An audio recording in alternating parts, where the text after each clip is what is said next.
सर्वांना जय योगेश्वर. अन्याय अत्याचार झाल्यावर किंवा कोणी आपल्यावर केल्यावर न्याय मागण्यापेक्षा कोणी आपल्यावर अन्याय अत्याचार करणारच नाही किंवा आपण कोणावर करणार नाही हे आपल्याला आपले धर्मग्रंथ शिकवतात. भगवद्गीता. तसेच भगवद्गीतेतील अध्याय पहिल्यातला 5वा श्लोक आपल्याला आजच्या काळात कसा उपयोगी पडतो हे आपण बघणार आहोत. प्रथमचा श्लोक बघू. दुष्टकेतु चेकितानं काशीराजश्ववीर्यवान् पुरुजित कुन्तिभोजश्व शैबश्व नरपुंगव. या श्लोकातील नावामध्ये लपलेले गुणाचे अर्थ आणि आजच्या जीवनातील त्यांचा वापर आपण आज बघणार आहोत. दुष्टकेतू. दुष्टकेतू म्हणजे निर्भयता. दृष्ट म्हणजे निर्भय आणि केतू म्हणजे ध्वज किंवा ओळख. आजच्या जगात नवीन व्यवसाय सुरू करताना किंवा कठीण निर्णय घेताना हिम्मत ध्येय सर्वात महत्त्वाचे असते.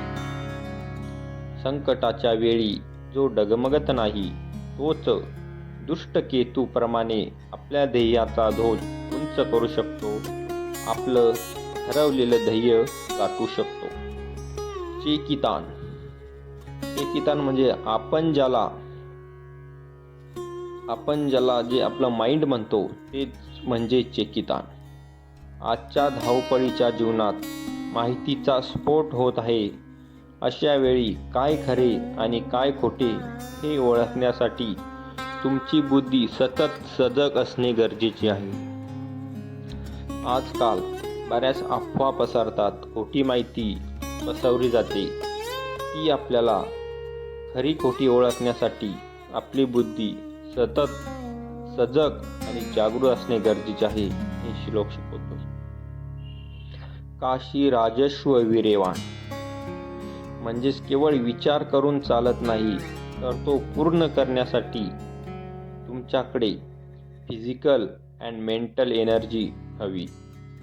एखादे काम तडीस नेण्यासाठी लागणारी ऊर्जा म्हणजे वीर्यवान असणे. तसेच पुरजित आणि कुंतीभोज. आज सोशल मीडिया आणि इतर आकर्षणाच्या काळात जो स्वतःच्या मनावर ताबा मिळवून कामावर लक्ष केंद्रित करतो तोच खरा पुरोजित. कुंतीभोज हे आदरातिथ्यासाठी प्रसिद्ध होते. ते इथिक्स म्हणजेच नैतिकता दर्शवते. शैबश्य नरपुंगव म्हणजे समाजात किंवा कामाच्या ठिकाणी आपली एक इंटिग्रिटी नैतिक प्रतिमा असणे. जेव्हा तुम्ही तुमच्या मूल्याशी तडजोड करत नाही तेव्हा लोक तुमचा आदर करतात आणि तुम्हाला श्रेष्ठ मानतात. चला तर या श्लोकातून आज आपण काय शिकावे. या श्लोकात दुर्योधन अशा योद्ध्याची नावे घेत आहेत जे कदाचित भीम अर्जुनासारखे प्रसिद्ध नसतील पण ते आपल्या क्षेत्रात एक्सपर्ट आहेत.